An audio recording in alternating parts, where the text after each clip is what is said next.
9 Ugandan students and youth activists who had been detained and in and out of court for more than a year for their protests against the contentious East Africa crude oil pipeline project have had their charges against them withdrawn. The students voiced their worries about the environmental damage and violations of human rights committed by EACOP during a peaceful protest in support of the resolution passed by the EU Parliament in October 2022. The release takes place despite Uganda's increasing crackdown on environmental defenders.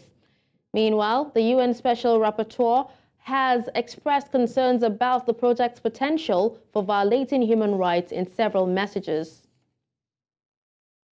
Now, to discuss this further, we're joined by Aryampa Brighton, an advocate and Chief Executive Officer of Youth for Green Communities. Thank you so much for joining me, Aryampa. Good afternoon.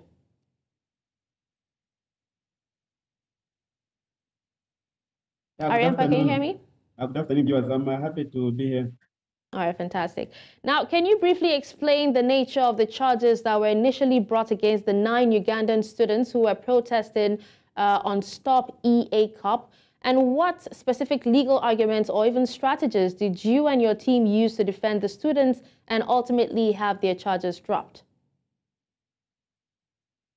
These student activists were arrested and charged last year in October, and they were charged with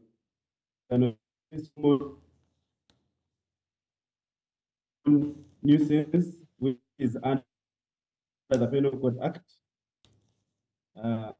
under Section 6 of the Penal Code Act.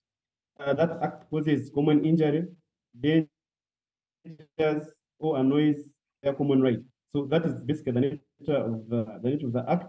And looking at the laws that we have in Uganda, particularly Article 29, that provides for freedom of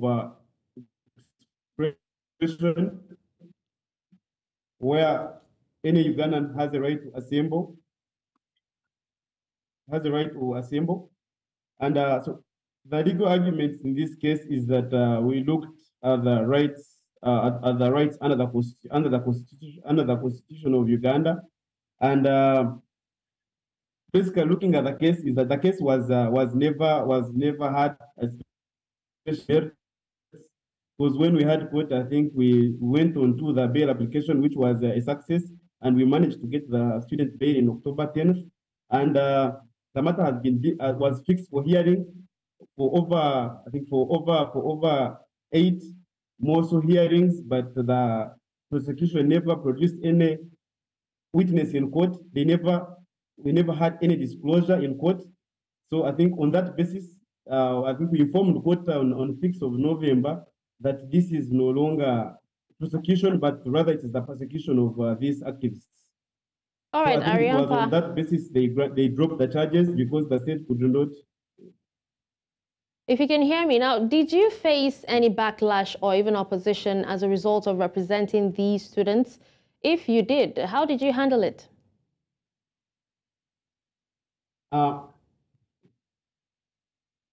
Aside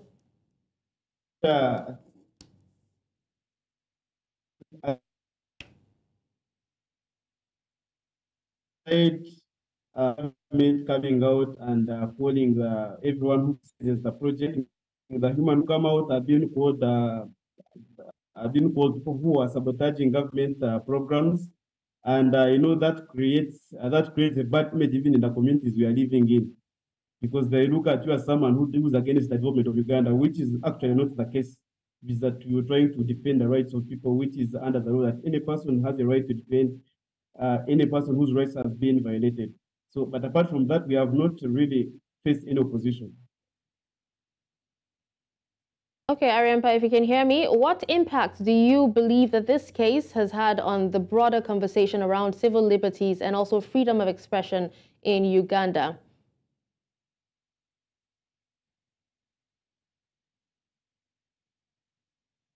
I think looking at this case,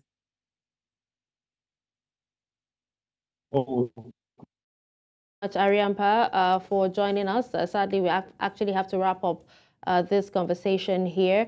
But thank you so much for joining us with your perspective on this.